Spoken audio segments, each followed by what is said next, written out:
My child, admitting and acknowledging our mistakes is the first and most significant step toward personal growth and wisdom.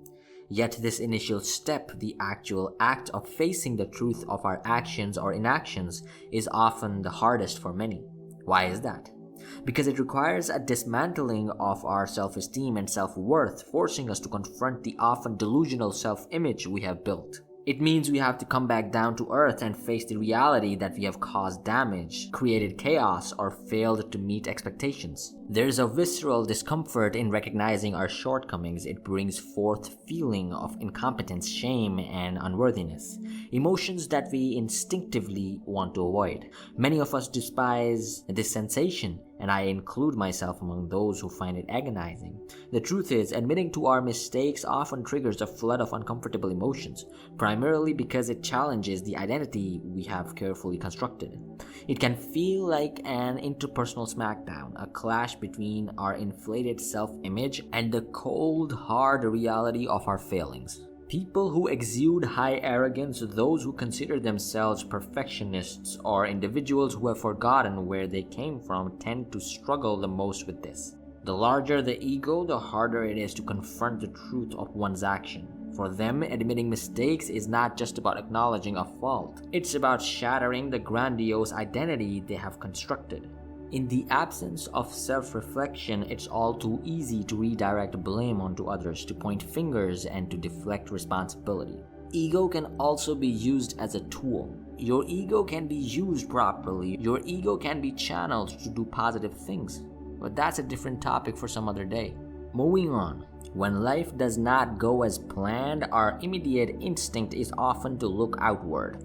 We search for scapegoats, seeking explanations that absolve us of responsibility.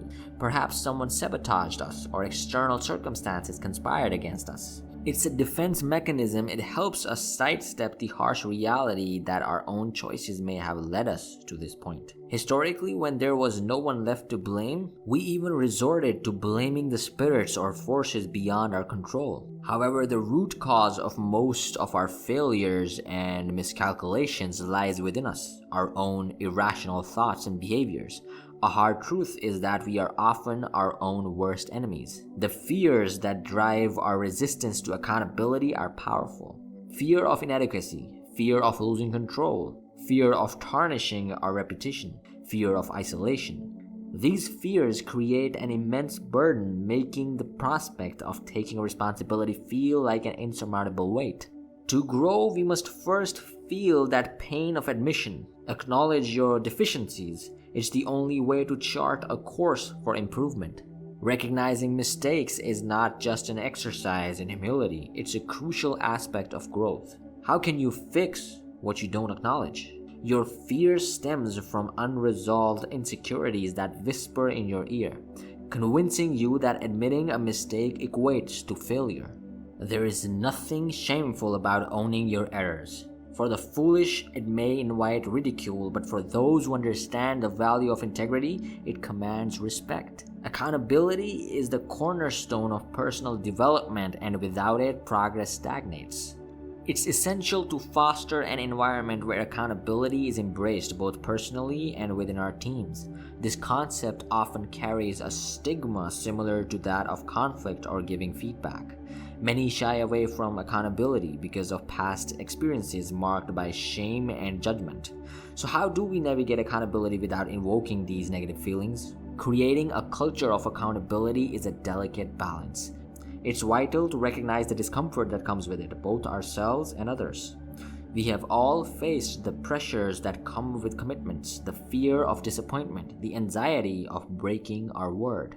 But accountability is crucial in every aspect of life, be it personal relationships, career growth, or team dynamics.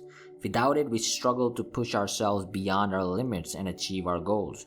Most people have a complicated relationship with accountability, often filled with conflicting emotions. When I discuss this topic, words like failure, shame, guilt, blame, and embarrassment frequently arise. The fear of accountability is closely tied to our apprehensions about being exposed as a failure, a bad person, or a fraud. When we hold ourselves accountable, we confront the most damaging narratives we tell ourselves. I'm not good enough. I'm a burden. I'm unwanted. However, recognizing these stories is empowering. You can choose to perpetuate them, or you can take the brave step toward accountability. Embracing accountability is not about humiliation, it's about liberation. It's a pathway to power, peace of mind, and true self-expression. When you step into the light of accountability, you reclaim your agency. You become the architect of your own narrative rather than a victim of circumstance. You gain the strength to confront challenges and the clarity to move forward. It's not merely about recognizing your missteps, it's about harnessing those lessons to propel you to greater heights. In a world that often shies away from taking responsibility, choosing to embrace accountability can set you apart. It fosters resilience, cultivates integrity, and lays the groundwork for meaningful connections. As you embark on this journey, remember that the road to accountability may be rocky, but the rewards far outweigh the discomfort. Ultimately, the only way to navigate through life's complexities is to face them head on, transforming the very things that make us uncomfortable into the tools we need to grow. In doing so, you'll discover that accountability is not a burden but a gift, a powerful force that leads to authenticity and genuine connection with yourself and others. To dive deeper into intriguing topics like this, click here to watch more and wake up.